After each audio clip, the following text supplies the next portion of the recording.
आज का गुम है किसी के प्यार में का एपिसोड की शुरुआत ईशान द्वारा शुक्ला जी से पूछने से होती है कि क्या रिकॉर्डिंग चालू है, जबकि सभी छात्र ईशान के कार्यालय में खड़े हैं। इसी बीच ईशान सभी छात्रों से कहता है कि वह यह सुनकर निराश है कि उनके छात्रों ने रैगिंग जैसी घृणित काम किया है।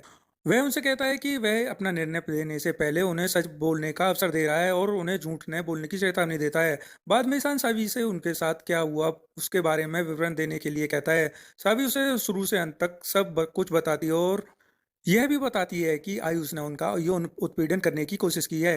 ईशान यह सुनकर चौंक जाता है और उससे पूछता है कि उसने कल इस बारे में क्यों नहीं कहा, जबकि सावी उसे बताती है कि अंधेरे कमरे में बंद होने के आघात का सामना करने के बाद वह हैरान, थकी हुई और आहत थी। हालांकि आयुष और ध्रुवा आरोपों से इनकार करते हैं और पूरी कक्षा दुर्वा और आयुष का समर्थन करती है। इसी बीच सावी उसे बताती है कि दुर्वा और उसकी पूरी क्लास मिलीभगत कर रही है और झूठ बोल रही है। जैसे ही दोनों पक्ष एक दूसरे पर झूठ बोलने का आरोप लगाते हैं, ईशान अन्य दो छात्रों से पूछता है कि जो किसी ग्रोह का हिस्सा नहीं है। दोनों लड़कियां दुर्वा और आयुष के खिलाफ जाकर सच बताती हैं और सभी सच बोल रही है। हालांकि ये बताने में सक्षम नहीं है कि क्या आयुष ने सभी को परेशान करने की कोशिश की थी, क्योंकि उन्हें दूर भेज दिया गया था। आयुष खुद का बचाव करने की कोशिश करता है, लेकिन ईशान उसे चुप करा देता है और कहता है कि सच कबूल कर लो, वरना सच पता चलने पर वह उसे कड़ी सजा देगा। दूरवा ईशान को बताती है कि वे केवल नए छात्र से परिचय प्राप्त करने की कोशिश कर रहे थे और नहीं जानते थे कि चीजें हाथ से निकल जाएंगी।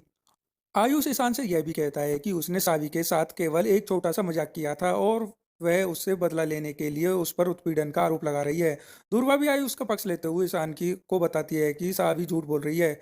इस बीच ईशान सावी से कहता है कि वह जानता है कि उसके साथ बहुत गलत हुआ है, लेकिन वह ईशान पर जो आरोप लगा रही है वह काफी गंभीर है और यह साबित करने के लिए कोई सबूत नहीं है कि आयुष ने उसका यौन उत्पीड़न किया है। हालांकि उसकी रैगिंग के लिए सजा के रूप में वह उसकी अंतिम परीक्षा से 10 अंक काट लेगा। वह उसे इस प्रकरण को भूलकर आगे बढ़ने के लिए कहता है और अगर ऐसा दोबारा हुआ तो वह उनमें से प्रत्येक को निष्कासित कर देगा। सावी के जाने के बाद सावी ने ईशान पर अन्याय करने का आरोप लगाया, जबकि ईशान ने उससे कहा कि एक छात्र के रूप में उसे अंकों के मूल्य को समझना चाहिए।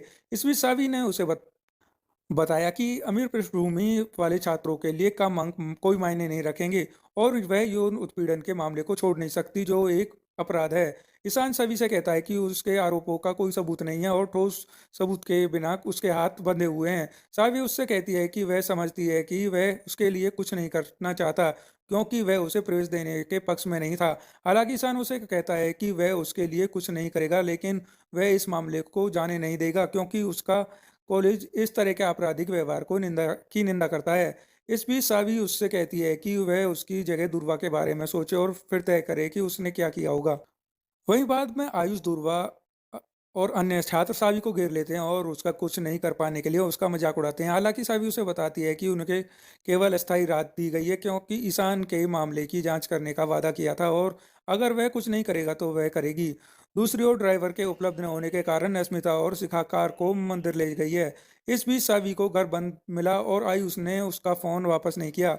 बाद में वह हरिणी को कॉल करने के लिए पड़ोसी के फोन का उपयोग करती है, जो इस बात से भी अनजान है कि सुशीला और महेश कहाँ गए हैं।